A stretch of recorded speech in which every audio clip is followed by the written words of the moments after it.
তলে তলে আশ্রম বহু ভক্ত শিষ্য সবাকার কষ্ট বাবা করে নির্মায় শিষ্য আর ভক্ত বলেননি কথা আমাকে ঠাকুর রূপে পুজো করা ব্যথা সদা ভক্তি নিয়ে আমারে ডাকিবে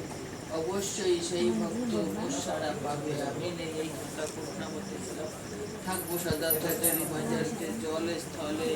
জঙ্গলে যখন বিপদে পড়িবি তখনই আমার কথা স্মরণ করিবি এই রূপে লোকনাথ কত লীলা করে সেই সব পরিবারে পারে 160 বছর বাবার বয়স হল মর্তদামেতে জীবনে বাবার ইচ্ছা 1297 সাল 19 জ্যৈষ্ঠতে দেবতা এক যান বাবা অমর লোকেতে যার ঘরে বাবার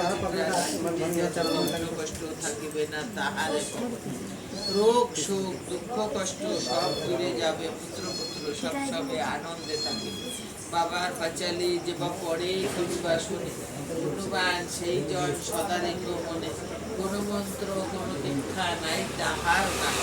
তাহার নামে মহামন্ত্র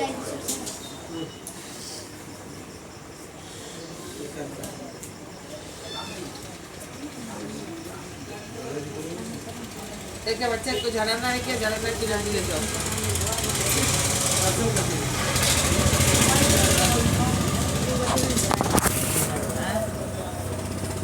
झड़ना